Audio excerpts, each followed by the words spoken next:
Welcome back to JB Small Engine Repair. Today we got Toro GTS 6 horsepower super recycler.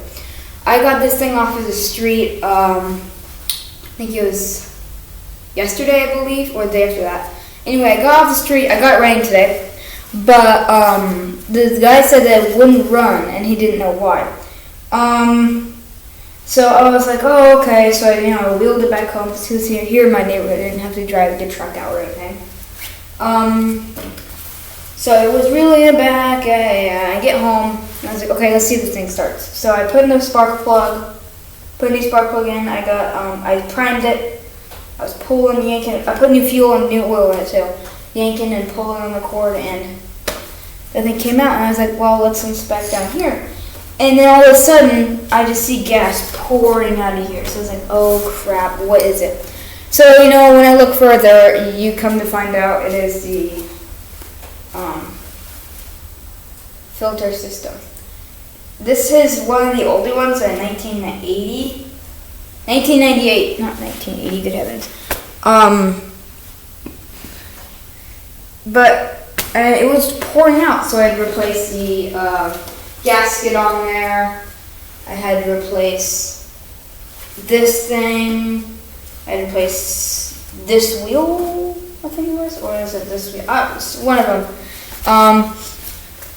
I just sand cleaned it.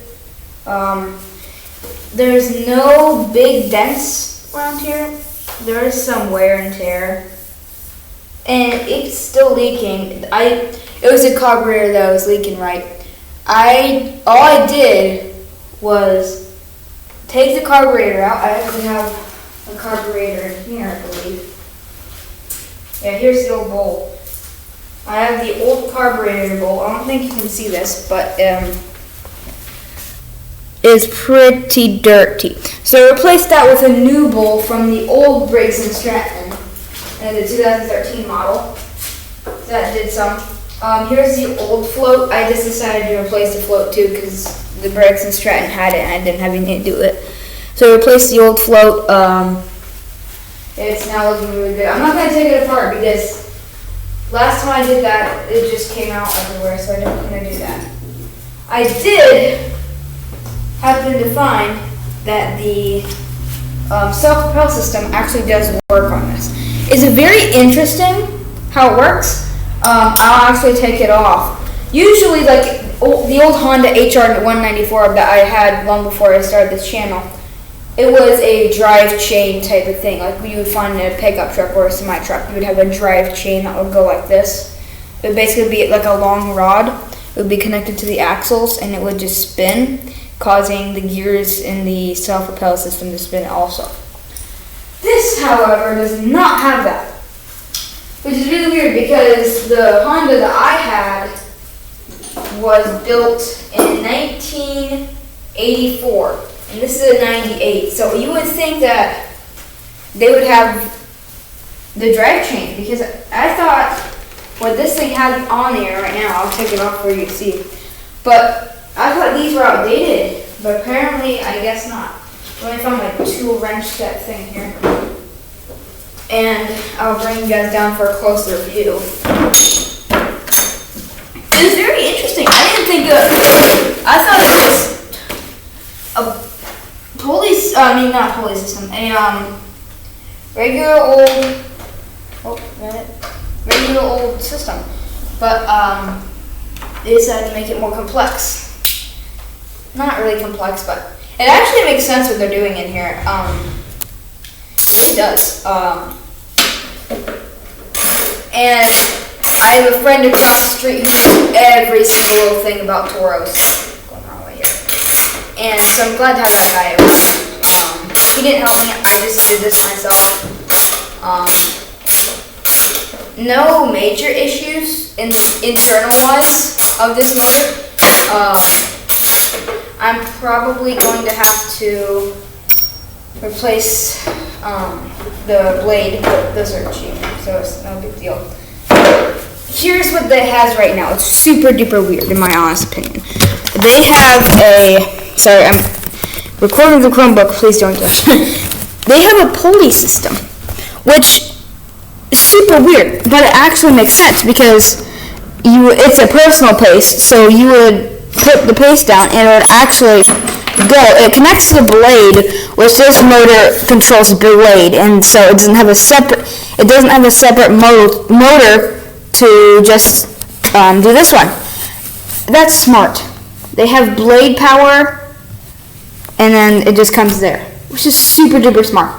However, the Honda just had a huge drive chain. Let's pretend this is a drive chain. It just came out of the motor and would just turn like this, causing the axle box to turn also. That's how the Honda worked. But then again, the Honda only had like 2 speeds. This one's personal pace, so you just tighten it, and the more you push down on this thing, the faster it'll go. And also, one of the weird things is this weird wonky. That's how you do the self-propel system. Which is super weird. Here's a newer Honda. This is my dad's. He uses all the time. It has this thing, and this thing sucks. If you're watching this video, do not buy the Honda. It's 170 GTV 170. Do not buy one of these. Just don't. It's a waste of money. The bags are disgusting. The wheels are plastic. I mean, most wheels are plastic. But see, the Toro has the rubber on them. That one is just straight up plastic. But it's super annoying, and they wiggle all the time because we got this thing brand new. I mean, it still has the protective film on it because we just got it a couple days ago. I mean, come on. So yeah, here's where I got all the parts from. So this is a 2013 Briggs & Stratton Troy-built mower from 2013. It is a 6.5 horsepower, I believe. Or is it 6 horsepower? 6.5. 6.75, sorry. So it has that. So I took the carburetor from that one, and then I had to deassemble it because all this carburetor needed was the bell and the seat and the needle. So I just took that part because the Briggs & Stratton carburetor would not fit on here. So I had to take that Briggs & Stratton one all off and just slip it in there. So that was quite annoying. I put my camera back. Nothing else was annoying. I'm very surprised it ran. The lady told me it has been sitting out here for 20 years. So that means they only used this for 5 years. It's been sitting out there for 20 years, and it looks fine. I don't think it has been sitting. I did polish this a little bit, so that's why it looks so good. But before that, I did leave a section uncleaned to show you guys a comparison. But before that, it was just like that. And it's getting corroded down here. I probably need to respray that with some protective paint or something. Yeah, pretty weird. The choke system is working at the moment, but I have a feeling any moment it'll probably break down. Now, this is a good neighbor buy. If you're looking for a lawnmower, GTS is a really good lawnmower. For starters to professionals, everybody loves the Toros, GTSs. You cannot buy this one because you can't buy this model anymore because it was discontinued in 1989. I'm not 18. Good heavens, I can't speak today. 2009. Good heavens. But you can still buy the GTS Mega Recycler. It's identical to this one except it's brand new. They freshened it up just like they did with the Honda. Great neighborhood buy. The tires are showing a little bit of wear.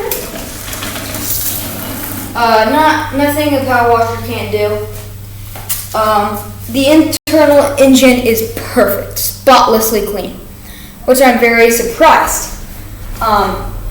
If it's been sitting out there for 20 years, I would expect rust and it'd be corroded in there. Excuse me. Like I said, great buy. It still has all the warning manual things on it. It still has the danger, keep hands away from feet. Keep hands away from feet. Kids, oh good heavens, cannot speak today. Sorry about that. Oh yeah, and congratulations to me because this is my first video. Warning, rotating blade, throwing objects sign. We got all the signs on here. The only sign we do not have is the remove the film thing, which is fine. I did notice that we have like a bubble up here, and it seems like liquid, but I don't think gasoline would be able to make it up here. There's like nothing up there. I have to take it off and look what it sees. And like most Toros still don't have the old Toro logo because some of them are just torn off because they've been sitting out so long. But I found that in my garage for some reason. It just was, the sticker was sitting there. So I was like, yeah, I'll go put it on. One of the modifications I did do was I bought one of these, and apparently it won't go sideways, so I just had to point it up. So when you start it up, sometimes it smokes, so it's like rolling coal type thing. I am going to get a piece, a fitting piece. I think it's over here. Yeah, I've been using my tools around me. This is a fishing net handle, right? I'm going to pop this off. I'm going to slid it in there. So it will basically become a straight piped gasoline lawnmower, which is pretty cool idea in my opinion. Alright, well that's it for this video. I am going to do a startup. So let's open the garage and let's start her up and I'll show you how she sounds.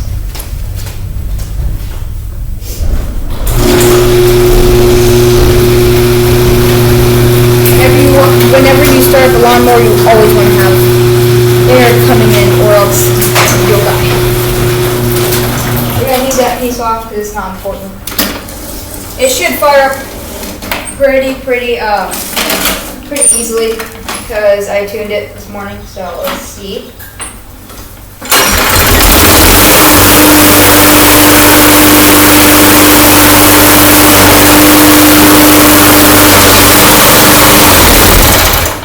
Pretty easy. Let me shut the garage.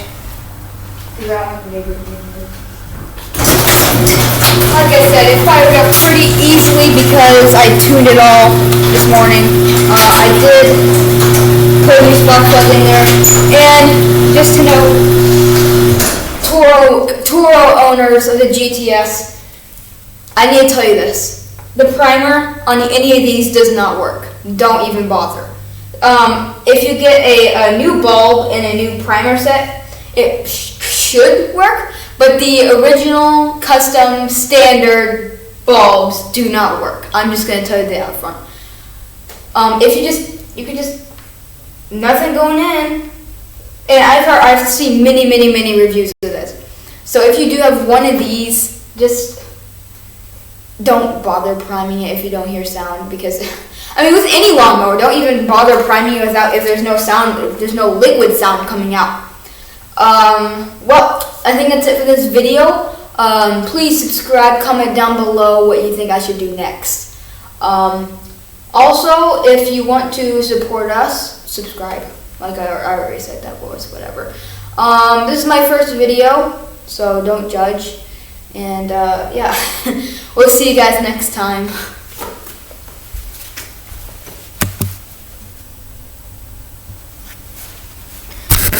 Come speak to the sea, raging inside of me.